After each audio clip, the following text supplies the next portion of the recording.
sa pakikipagtulungan ng Pasay LGU, yun po ay nanggaling sa dating tinatawag na Unlad Silangan na POGO. POGO po yun dati na merong master license po pero kinansela na ng PAGCOR. Unfortunately, despite the closure order, nagpatuloy pa rin po sila sa kanilang operasyon.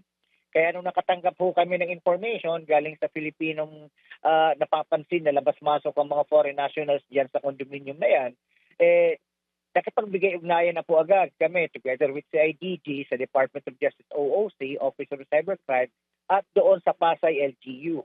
Malaking tulong po ng Pasay LGU this time around sapagkat sila ang nagbigay ng mission order na nagsilbing entry point natin para mapasok natin yung lugar na ito.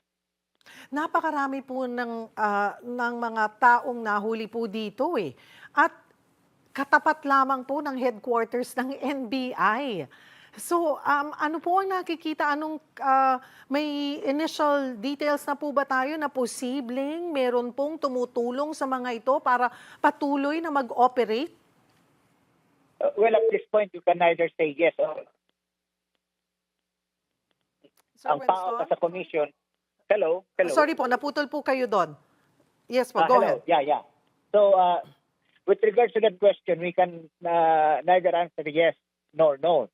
Yes or no, no? Kasi we're still validating all of the persons that we were able to apprehend. Ngayon, may mga na-identify kaming mga bosses na nakuha namin. So ito, we will have to interview them. Kasi itong mga bosses nito makapagturo kung meron ngang tumutulong sa kanila ng mga Pilipino or iba pang mga nationalities dito para makapag-operate. But until we conclude that interview, we'd like to keep mum muna. Ito pong Pogo Hub na raid po, ay kailan pa raw ho ito nagsimula ng operation? Magmula nung pinasara na po lahat ng Pogo sa bansa? Yung Unlad Silangan na yan, they've been operating way back during the heydays of Pogo, mga early 2020, 2021. They've been operating na po. So parang lumalabas, hindi po sila huminto? Hindi sila huminto? Never. Hindi po sila huminto. Katulad din po yan nung latest naming nahuli sa Parañaque. They've been continuously operating for nearly 2 years despite the ban. Oho. Kaya yabang po talagang wala lang silang paki. Parang kampante sila na hindi sila mahuhuli. Precisely po. Kaya yung isang report ninyo nga na problem with criminality in relation to Pogo kasi nagsasanga-sanga na kasi Cheryl. Kasi nga wala na masyadong pinagkakakitaan dito sa mga Pogo. They branched out into other type criminal activities. Yun ang iniiwasan natin. Kasi baka mamaya they'd be able to take root in the Philippines, mahirapan na tayong i-neutralize sila later on. Kasi marami pa pong pera na nakitira dito sa mga Pogo na ito.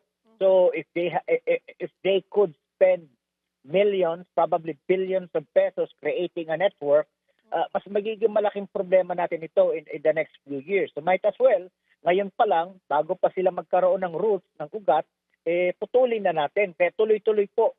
Since February 13, the Commission together with the other agencies have been going all out. Tuloy-tuloy po. Nakita naman po ninyo, tuloy-tuloy ang aming mga operations at marami pa pong kasunod.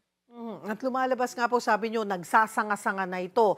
Lumalabas na nasasangkot na nga rin po sila ito sa kidnapping. Yung mga dating may kinalaman sa Pogo. Ito pong magulang ng estudyanteng dinungkot sa Taguig na sinasabing nadawit daw sa Pogo. Tukoy nyo na ho ba ang background? So, yeah, medyo nakakalungkot talaga na yung bata ay naging collateral damage dito sa problemang ito. Pero what we're trying to say is, what we've been calling for really is, tuloy-tuloy lang kami, lahat kami mga law enforcement agencies, wag muna, alam ko nakakapagod to be honest, nakakapagod. Kami nga sa komisyon, ang tulog namin, ilang oras na lang sa isang araw, pero kinakailangan ituloy-tuloy while we have the momentum. Kasi kung tumigil po kami, makakahanap na naman yan ng lugar na pagtataguan.